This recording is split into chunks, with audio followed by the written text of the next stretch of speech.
that long day behind you. Good times lie ahead. With company worth keeping, that'll bash a smile on your head. Come on in, the door's open, you'll find just the finest folks here. Pull up a chair, grab a drink, and lend our stories your ear. Cause we're the talk the tavern. Here you're always welcome. The talk the tavern. Promising beer and bedlam. The talk the tavern. Music, medicine, then some. The talk the tavern. The song's over. Here we come. Welcome to the tavern. We'll get to the topic and discussion in just a moment. Just want to let everybody know this is an adult show with adult topics, adult humor, and in other words, we drink, we smoke, we swear, and we laugh at things we probably shouldn't, but we do it together. For those listening to the podcast, we record the podcast on our live stream at twitch.tv/Travis Tavern Talk and have a live interactive chat audience. You might hear the sound of the bell, and that means I want to interrupt somebody to read a question or comment. For those on the live stream, we won't read off everything you put in chat, but we'll try to get to the most relevant or the most amusing, but hopefully some combination of the both. Now, while we introduce ourselves, go ahead and let us know what your vices are tonight.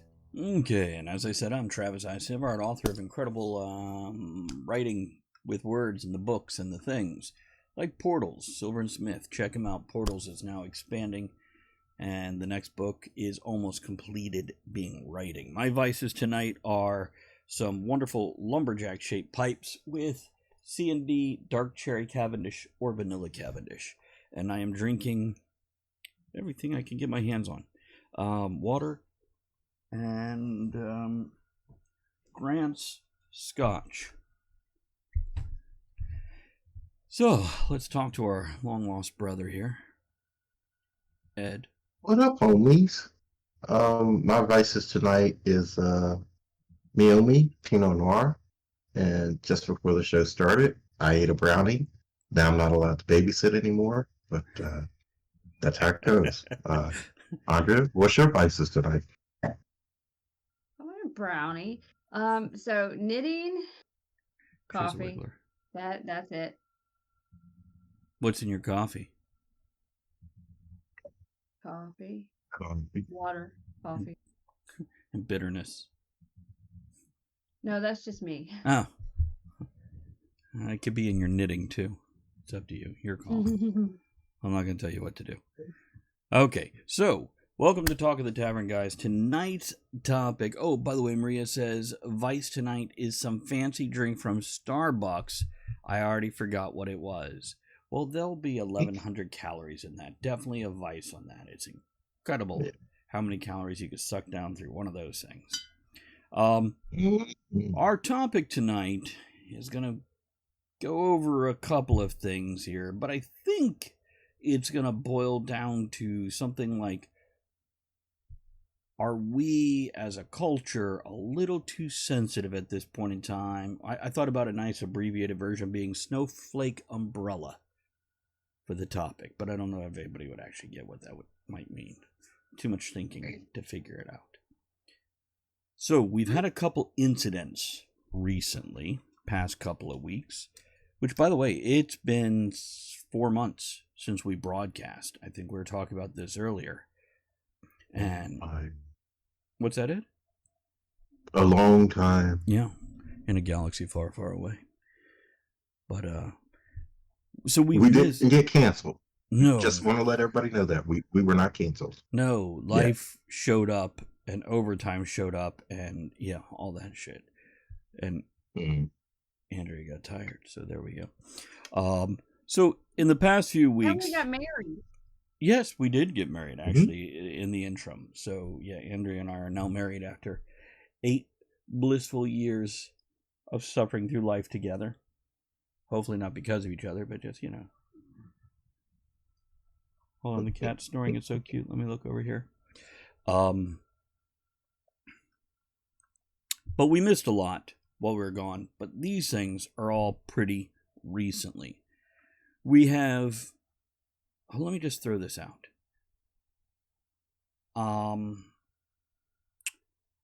Human-sized litter boxes. Don't weigh me cards. screaming directors, or Spotify's misfortune. Which category would you guys like to start with?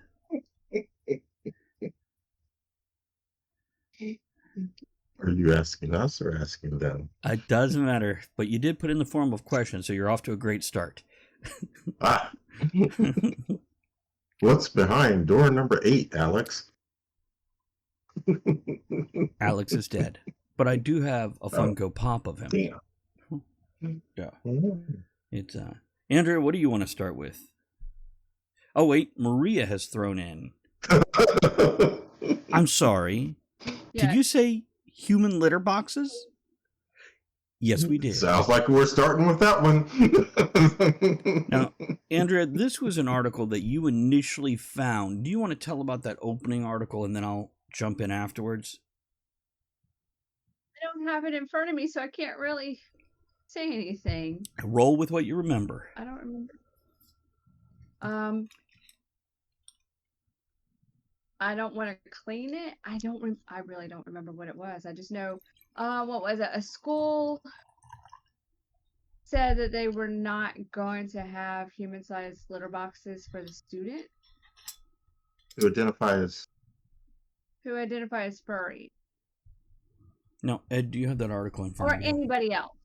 Or anybody else, I yes. don't have that article in front of me, but I can have that article in front of me. You pull that up and Hold you can on. skim it and check it out. I'll go a little more into it. So, yeah, there was an uproar as I believe a school, I think it was in the Midwest, was reported as considering putting litter boxes in the restrooms of the school for those students who identify as cats and or furries. It was in Michigan. Michigan. Thank you. It's I the only way I know where Michigan is, I know it's by that lake of the same name. It's Now, it did come down to Right. Maria says, not dissing on what somebody can identify as, but doesn't sound sanitary to me. Like, who's cleaning this? And That was my first thought. Like, who's responsible for that? Because college kids are gross as it is with the regular toilets. Imagine litter everywhere through the college campus. I know how much we have to clean up after our cats. I know how much we have to clean up after our cats. Can you imagine hundreds and hundreds of students? See, the one thing I said when I first heard this is like, I am perfectly okay with this idea. I will back this idea up as soon as you show me that person who's going to use this litter box cleaning their own ass with their tongue. A, if they can reach. B, if they would do it. I'm okay. Let's roll forward on this one. So you just want to know how flexible they were. Is that what I'm hearing? No, I just want to know, but I never actually want to see it because... Bad enough when the cats do it. So, would it be like they have to carry their own bags with them? Like when you that would be great. Take your pet out? You got to bag your own poop. I think that would be reasonable. That they would have to scoop their own poop. And also, what comes next? Do they just squat in the quad like somebody right next to their dog and hopefully not get in a fight with the dog? Do they start marking their territory? You know, how's this going to work? No, it would have to be civilized. They'd have to use the litter box provided in the bathroom. But I mean,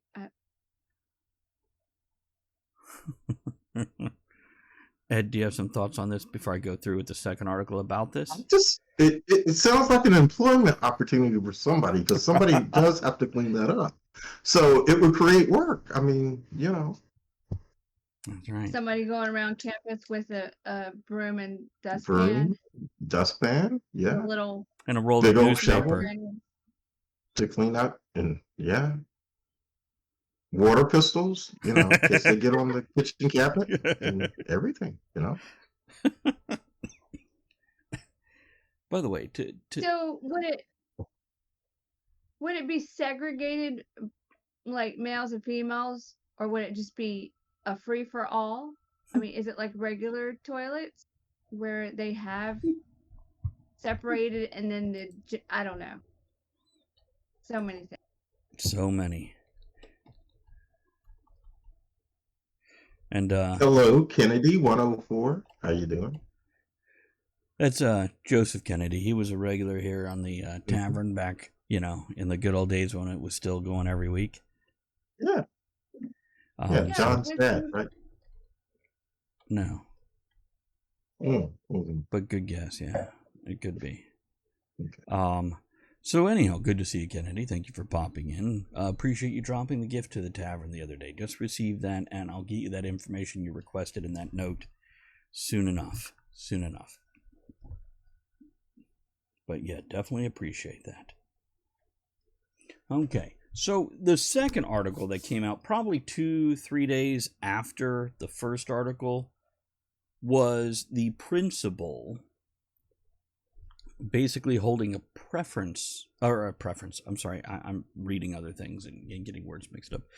conference, which if you jam press conference together, it comes out as a preference. It's true. Yeah, made sense to me. Yeah. So now you can all speak Travis. But held a press conference basically saying, no, we are not doing this, because the school had parents calling in and writing in and showing up going, we heard you're putting in litter boxes for certain students. And it got to such a flood of things. And apparently the authority figure, principal, vice principal, whoever this woman was that made this announcement, researched where this started at. And apparently it was on a Facebook group or a Reddit thread or something along those lines, where basically a student did a really good job of outlining this whole plan to do this. And everybody kind of jumped on the bandwagon and rolled with it. And then suddenly... Yeah, Ed? The litter box story was full of shit. Yeah, there we go. I think I just want to move into the next article that Andrea found, which, Ed, I don't know if you pulled this one up. Andrea, I don't know how much you remember on this one. Oh, the card? Yeah. Oh, hold on just a second. Let's raise our glass over here to Gary, who just resubscribed. Gary? 39 months. Good to see you, buddy. Pepper Garten has subscribed for 14 months in a row. 39 total. Yo. So thank you for that support. Thank you for that subscription. And just so everybody knows, if you're watching in person, you can always subscribe on twitch.tv/Travis Tavern. Or if you're not watching in person... we appreciate that shit. Absolutely. And if you don't want to support that way or don't watch us live and you're listening to the podcast afterwards, remember you can always go to TravisSivart.com and purchase a novel.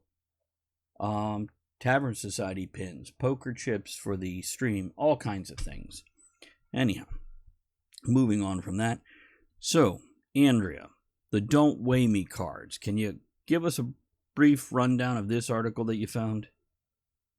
So basically, it's a card that says "Don't weigh me," and they're presenting this at their medical office, at a doctor's office or whatever. And it says, "Don't weigh me unless you can give me proof of why you need this, why you need to do it." Unless there's a medical need for it.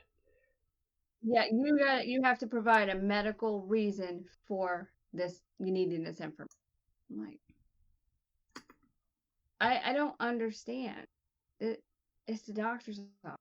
They do this to track. Where did they get these cards? I didn't see about that. Maybe. Yeah, Ed. Hello, Jules. Jewel, good to see you. Thank you for stopping in the tavern for Talking the Tavern tonight. There's to you. Ed, you have that article available? I can have that article available really, really quick here. Yeah, if you'll I take a kind of moment scanned to it look before. Whoa, no, don't delete I read everything. it. I read it, but I didn't see where you get the cards. Maybe it's something that you have yourself. You make your. I don't. Wasn't. Apparently, stepping on a scale at a doctor's office can be a triggering, harmful experience. Especially if it's spring-loaded and slams you into the ceiling, like it's happened to me no less than 3 separate occasions. This is why I carry my own Don't Weigh Me sign, but it's Wile E. Coyote sent it. It just says, "Yipes," with an exclamation point. Go on, Ed. So a company out there called morelove.org came up with the idea of these cards. And you give them to your doctor to say, "Don't weigh me, because I'm sensitive."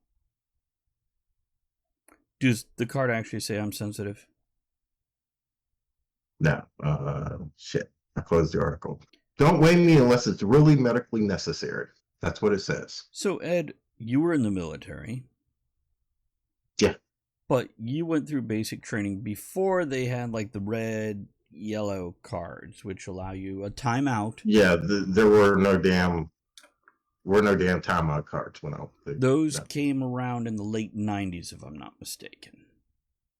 I think so. And if anybody who is watching the show can go ahead and clarify that or confirm or deny that, let us know. Maria says, I don't think I... later than that. It might have been, but it was right around the turn of the millennium. Yeah.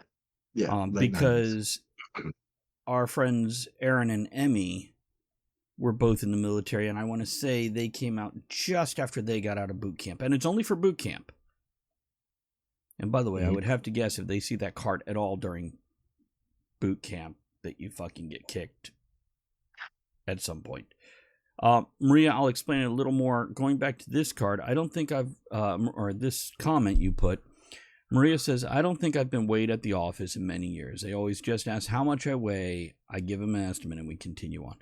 Yeah, the bottom line is there is reasons they want your weight. Do they always need it? Absolutely not. Jewel says, I like it better when doctors use kilos rather than pounds. Half the woman I used to be.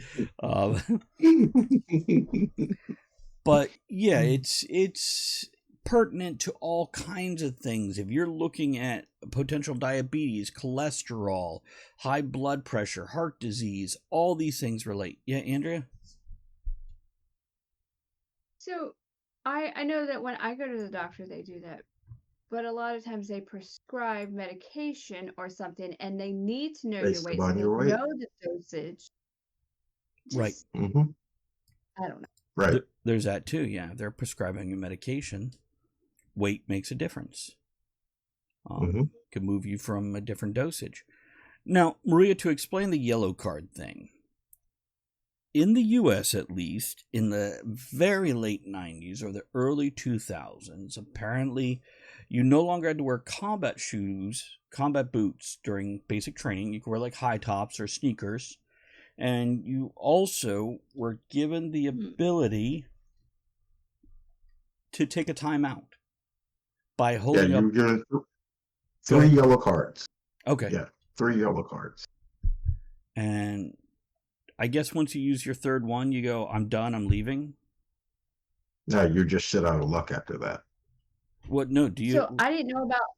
I didn't know about the shoe thing, but isn't that like unsafe to wear just regular high tops? Seems. Here's the deal: combat boots are uncomfortable. Now, Yeah, I'm sure they give you insoles at this point in time because the military pounds it into you how important your feet are. Keep them dry, keep them healthy, keep them safe, blah, blah, blah. And then they give you crap-ass fucking boots that tear the fuck out of your arch.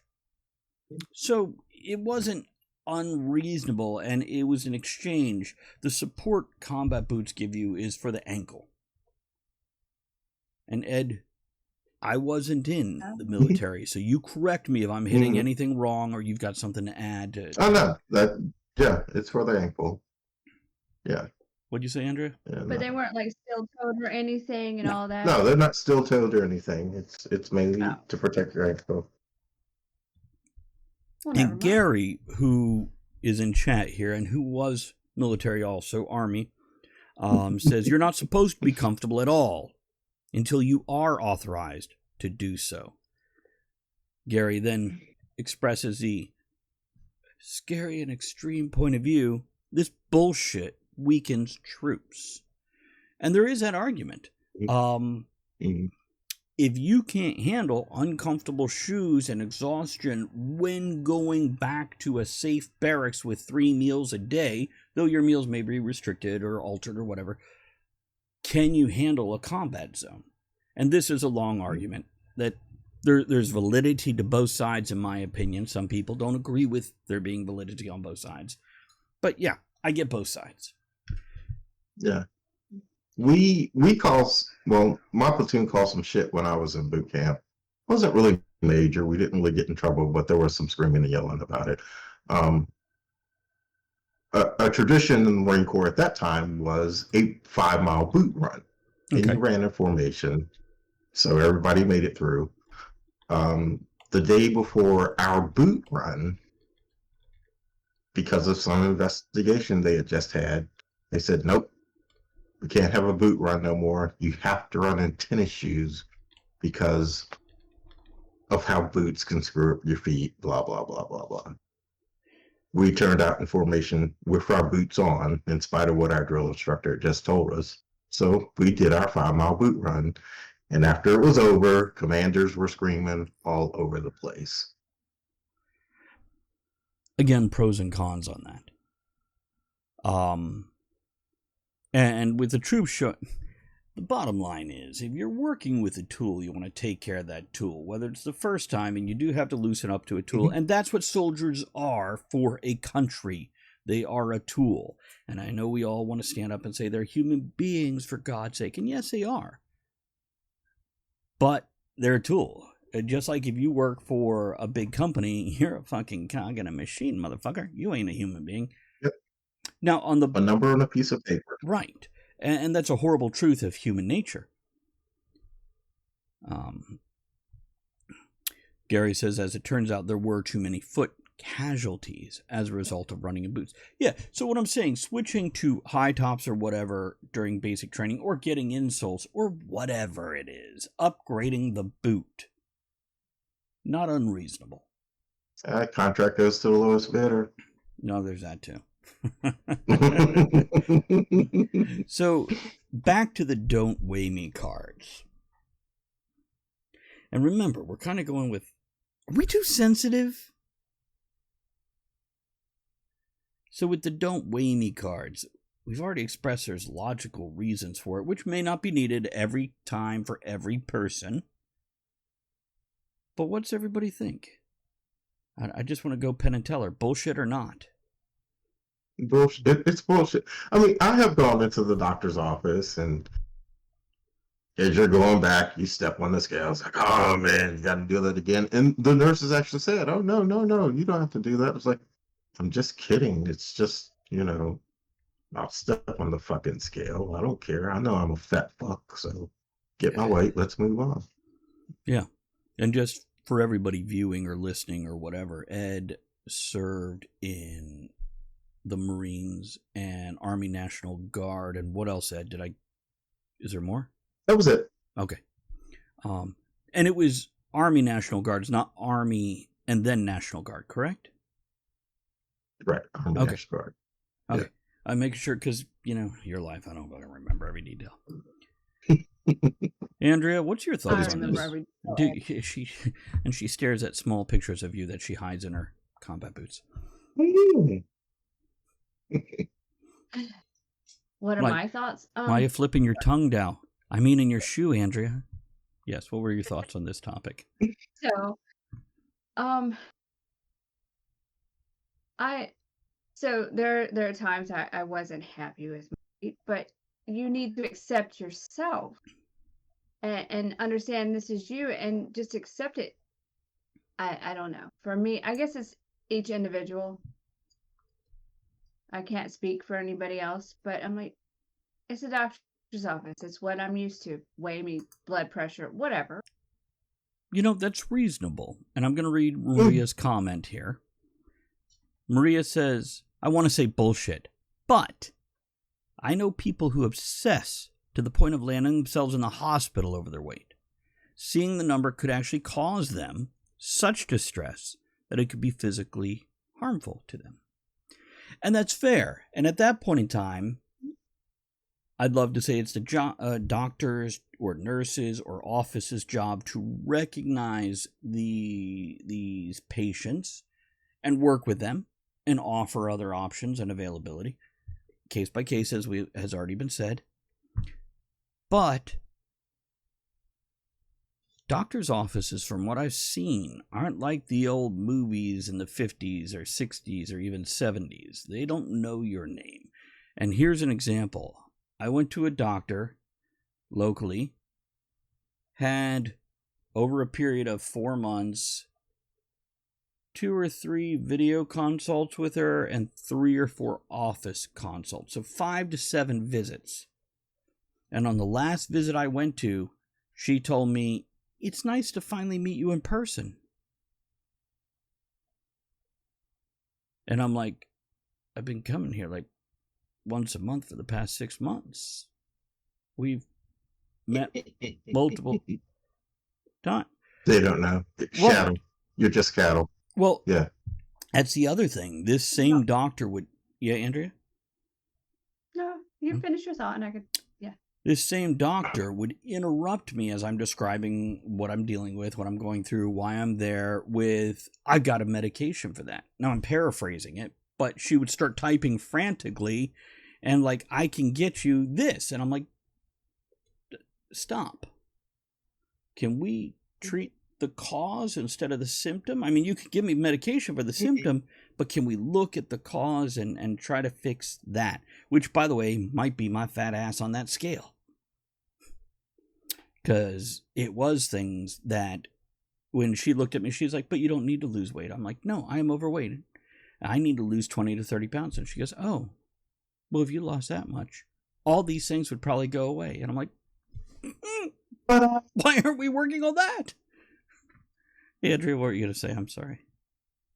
I was going to say, well, because I work in a medical office, and we may not see as many people as some of the hospitals, but with the masks, sometimes it's hard to remember people. That's and fair. I know when you were going during the COVID thing, so that might.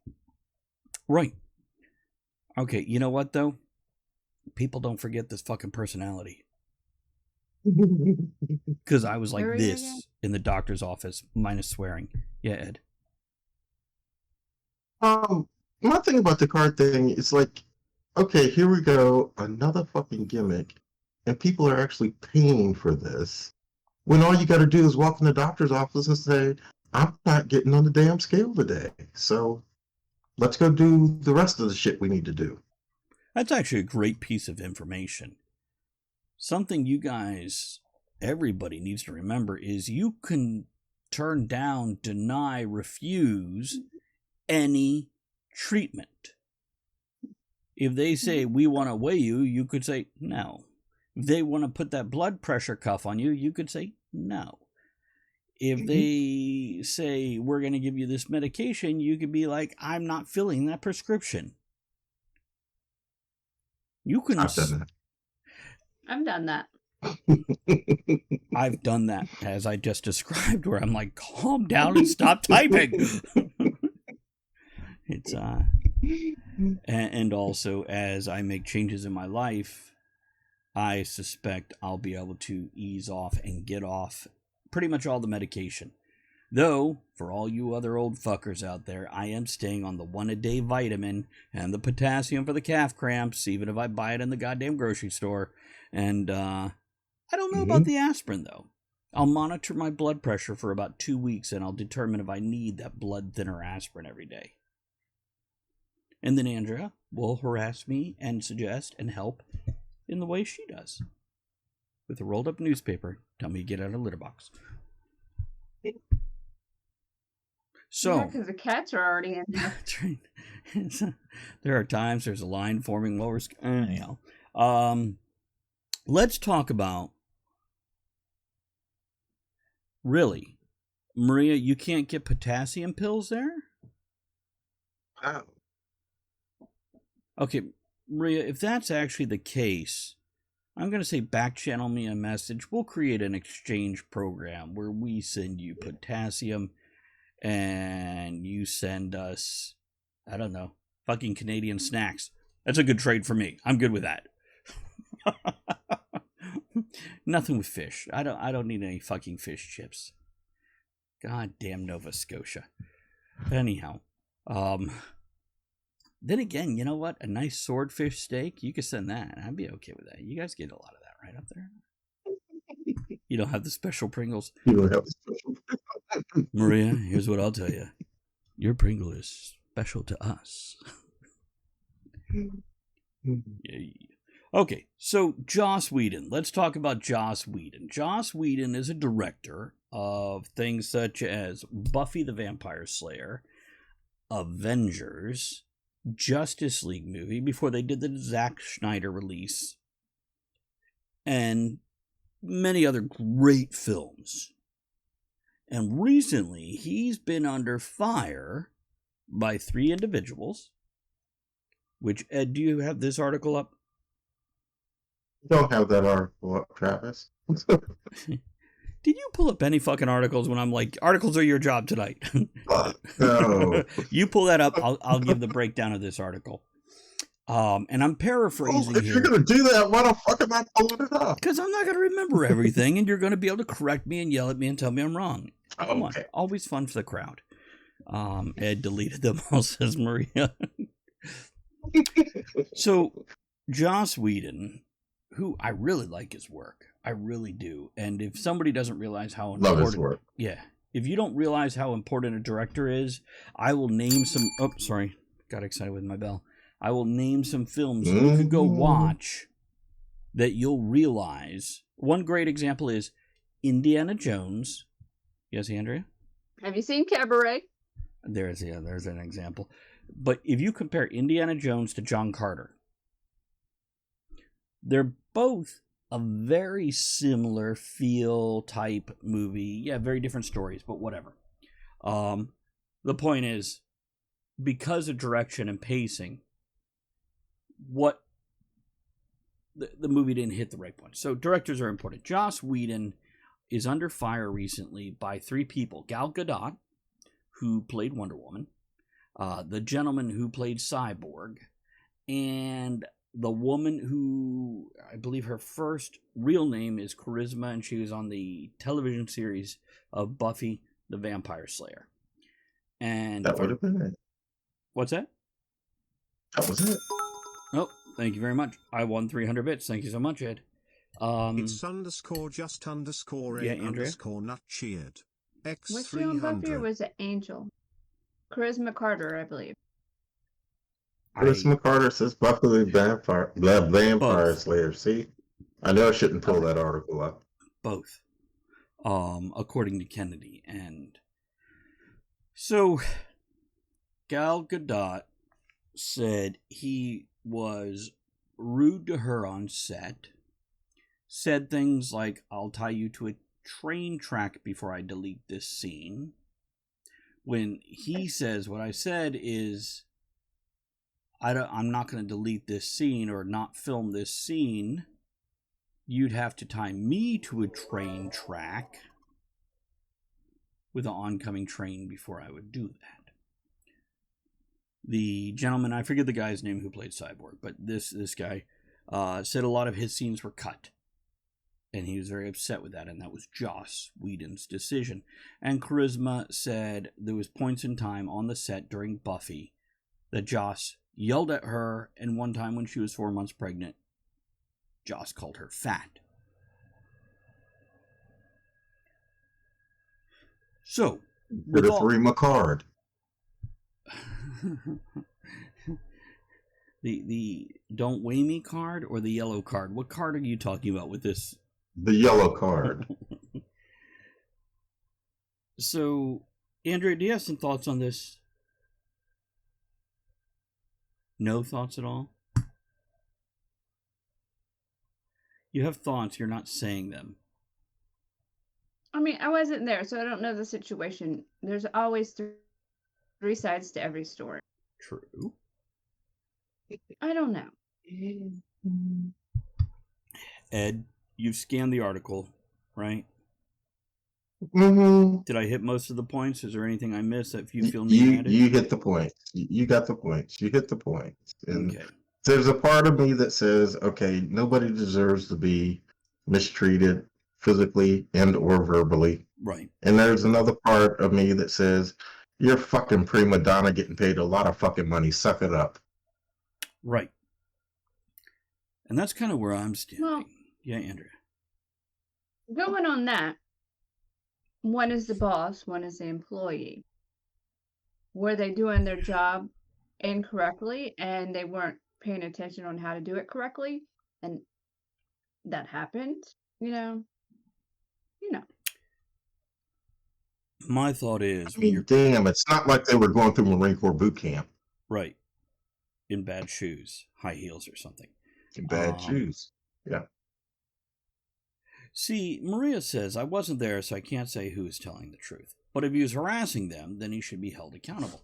And that when you're directing a movie, your job is to, and you're under a lot of pressure, like millions and millions, if not hundreds of millions of dollars of fucking pressure.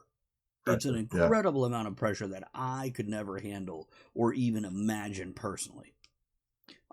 Wouldn't even want to try it. I love the idea of directing a movie, by the way. I feel like I have the vision. I do not have the stamina and endurance to deal with that bullshit. So kudos to those that do. Little thumbs up to James Gunn, J.J. Abrams, Steven Spielberg. And we'll give a pinky up to George Lucas, who I love in a different way, for his creative genius, not his directing ability. So, the point I'm trying to make here is you're under a lot of pressure. You're going to react emotionally. You're also trying to trigger emotion or inspire emotion in these actors. And also, when you're in a workplace, has anybody here never said something inappropriate at work? Because you feel comfortable with the people around, and you feel like you can say that thing, blow off that steam, make that joke. Andrea, have you ever done it? It's an audio show. You got to say something. I don't know if I want to say anything. Ed, have you ever done that? Have I ever done it? Oh, yeah. You're talking to me. Hell yeah. Right. I've done it almost on a daily basis in every fucking job I've ever had. Until I get in trouble and have to shut up for a couple weeks.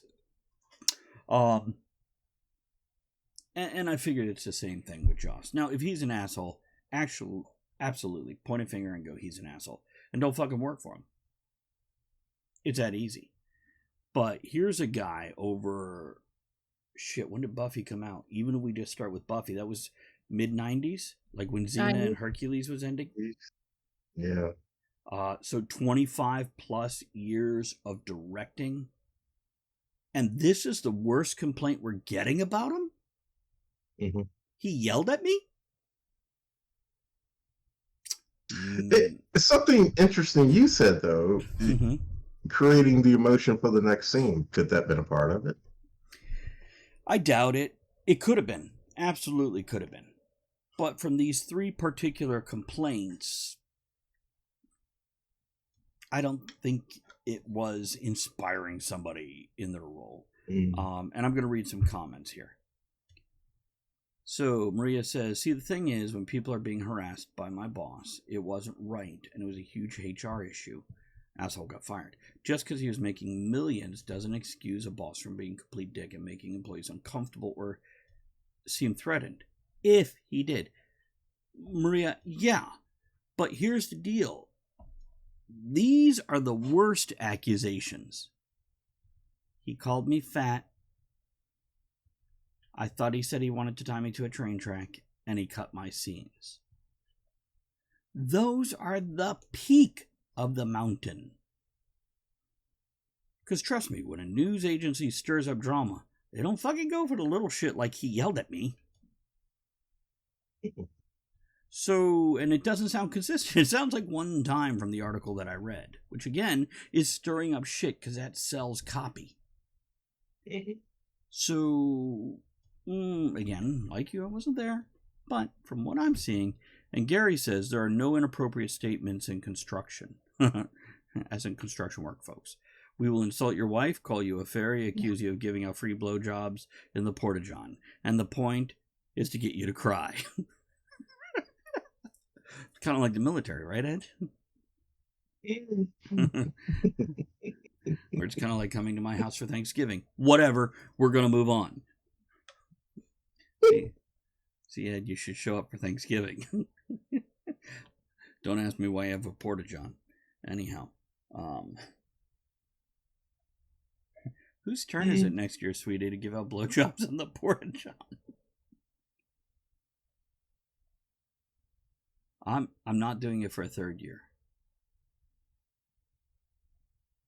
You poor No, guy. no. Get paid this time. It's okay. Yeah. $20 is $20. Okay, so don't drink the blue water, Gary. Don't do it. Okay, so further thoughts on Joss Whedon, and then we go into the big, flammable topic. Nothing? Okay. I'll check the comments here in a moment. Okay, so folks, here's the final one. We want to talk a little bit about, careful, back away from the dumpster and keep your matches and lighters in your pockets. We want to talk about Joe Rogan and Spotify. Now, we went over a couple articles right before we went on air. And Andrea, I want to bat this back towards you just because I love to hear the sound of your voice. So Joe Rogan is under fire from huge names, legendary musicians that haven't produced anything for 20, 30 years. Actually, I exaggerate on that. But we're talking about like Neil Young, Joni Mitchell, the guitarist from Bruce Springsteen's band, Lofgren. Neil Lofgren? Neil Lofgren. I don't remember. Neil Lofgren from the E Street Band. But they have threatened, promised, demanded that they will take their music off of Nils. Thank you, Gary. Nils. Yeah, Nils Lofgren. Take their music off of Spotify if Spotify doesn't pull Joe Rogan's podcast because they say he's spreading information, disinformation, misinformation, and lies regarding things such as COVID, coronavirus 19. Now, Joe has responded by going, I'm just going to make it short and sweet. Sorry if I pissed you all off. I'll try to show some other points of views. And it has been pointed out that basically, yeah, Joe didn't say anything, but he has people on his show that he interviews that says some fucking outrageous shit. And because of that, people are like, it's his show, he said it. So, are we being too sensitive about that?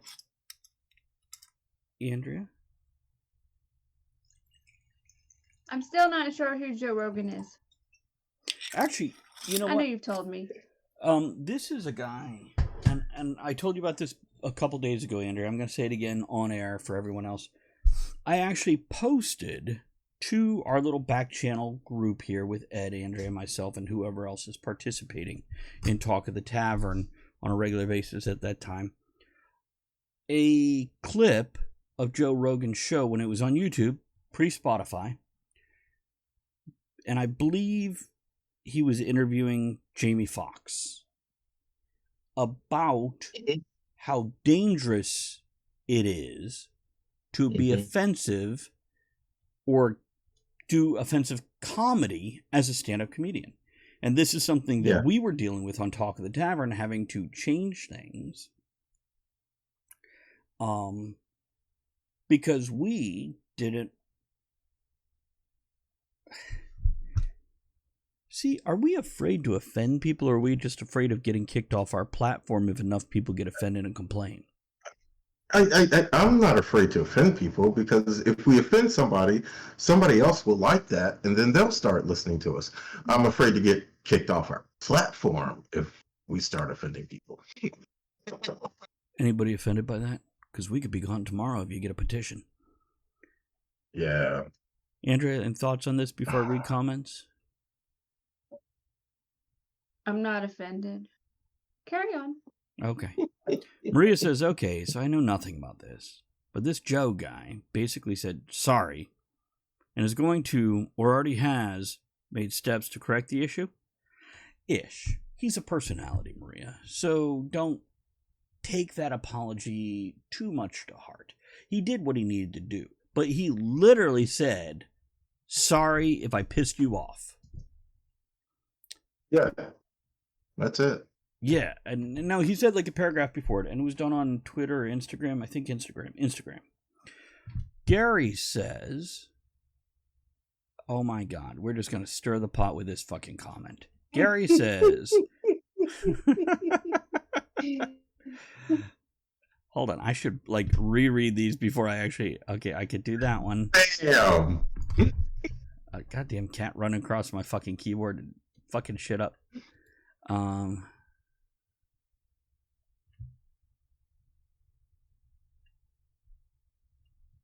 Okay, no, I could read all this.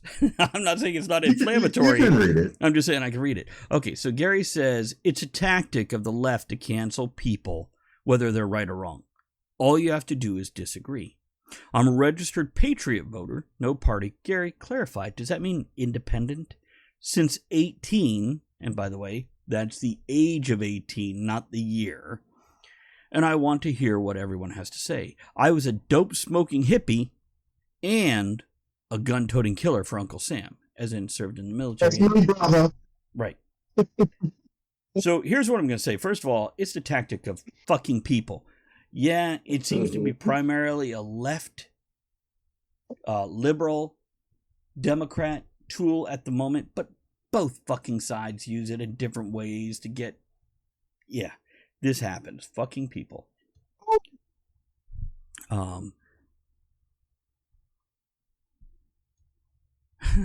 This is funny. Okay, it is called independent, because I've been registered independent since I first registered to vote, too. So I'm with you on that one.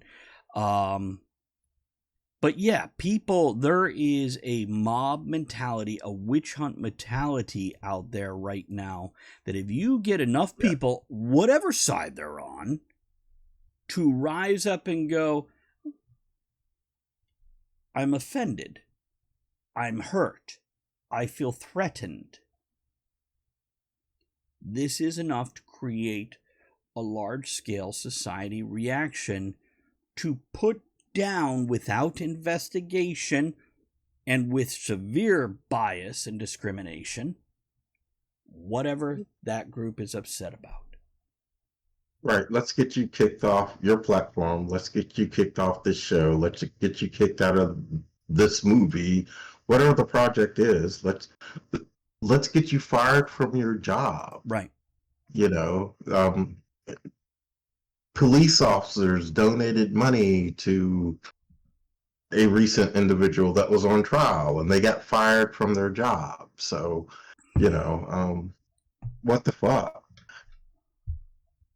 I want to read Maria's comment. It kind of flips back to what we were talking about previously with Joe Rogan, as opposed to where we've moved right now. But she says, quote, sorry if I pissed you off, end quote. Sounds a lot more sincere than my deepest apologies, blah, blah, blah. Sure. Thank you. Give the guy his platform. he's not, from what I've seen, creating danger. And there have been some people in the past 12 to 15 months who I went, they're super powerful and super important, and they need to be shut down on these social media platforms because they are creating potentially dangerous situations. Yeah, Andrea.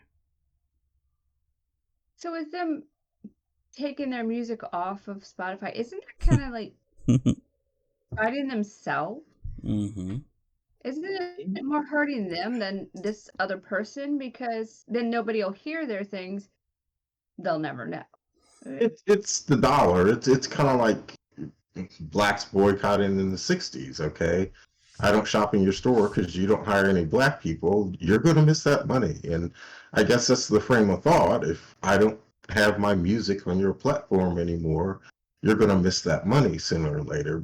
My favorite thing about the Neil Young thing, though, is one of the memes that's been going around, and I love this one because the meme goes, everyone under 30, who's Neil Young? They don't know who the fucking Neil Young is. Right. Everyone aged 31 to 60, Neil Young is still alive? I thought the motherfucker was dead. Right. Everyone's 61 and over, what's Spotify? It's Love that meme. That's a good meme. So there goes the point of, what you're kind of hurting yourself, maybe. I don't know. This exactly. is with Nils Lofgren, Joni Mitchell, and I'm sure Neil Young. I'm sure there's a bunch of other people jumping on this too, but these are your big spotlight names that people might have a chance to recognize. And remember, I pointed out Nils Lofgren, which if you're actually into music for more than the past 10, 15 years, you recognize the name. Even if you can't, like if you said Nils Lofgren, I'd be like, I know that name. Don't know where it's from. Now, Andrea knew it. Maybe Ed knew it.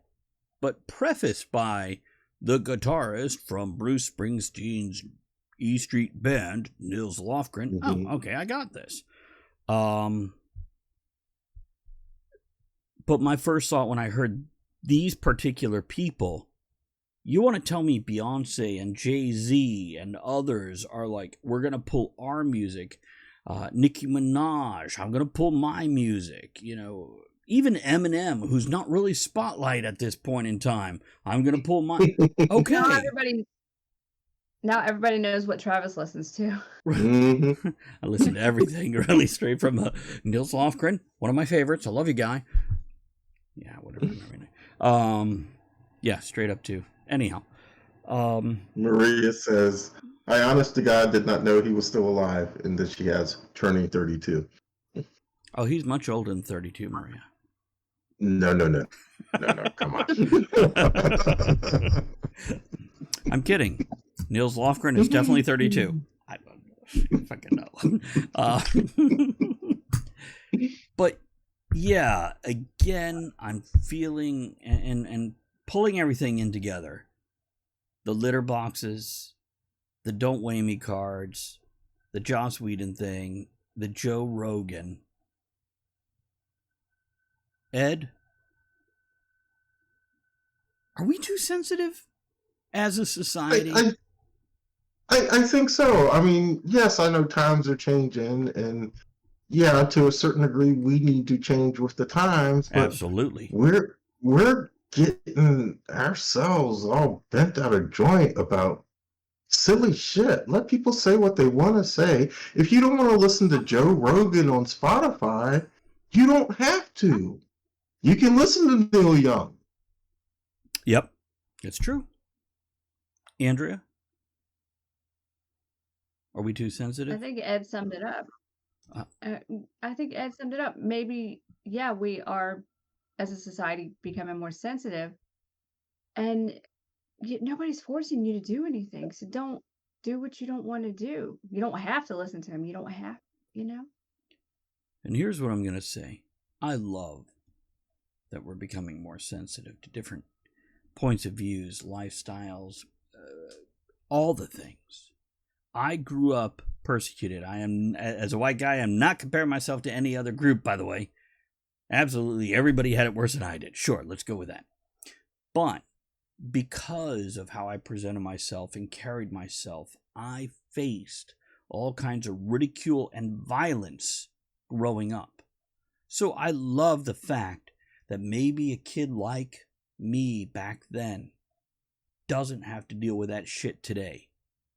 On the other hand, life is hard sometimes, and you're not going to get a card to hold up every time you turn around, folks. There's going to be points in time that life or a fucking person is going to punch you in the face, literally or figuratively. And you can't protect your children, again, figuratively or literally, from everything life is going to throw at you. And being prepared for these things, again, moving society to where we don't have to do that preparation for these things. But at this point in time, it's still out there. So let's make these changes and work towards that.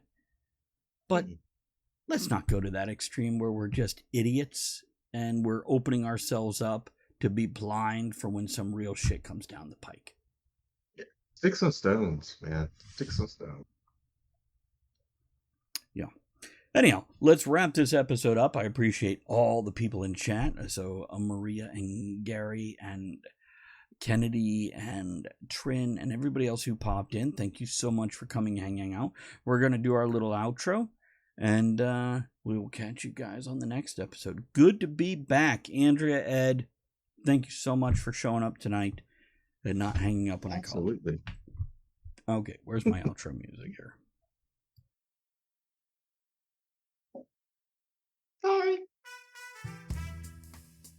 Before we go, I want to remind everyone that you can email us at talkofthetavernshow@gmail.com to let us know your thoughts on the show's topic, suggest another topic that you'd like to hear us discuss, or just have us read a message out on air to someone in your life. Thanks for supporting the show by downloading the podcast, sharing it on social media, grabbing some shirt stickers and mugs from bit.ly/tavern merch, or barware patches and hats from bit.ly/tavern merch too. That's bit.ly/tavern merch or tavern merch and the number 2. Thanks to everyone who joined us live at twitch.tv/Travis Tavern Talk, and everyone who supports the tavern by subscribing, hosting, throwing bits, raids, and most of all, commenting. Thanks for joining us in the discussion shenanigans tonight. You are the one thing that makes the show what it is. Don't forget to join us at the tavern next week. Until then, have fun, keep learning, and be good to one another. Now, raise your glass in good cheer. Enjoy the small moments every day and steamy dreams every night.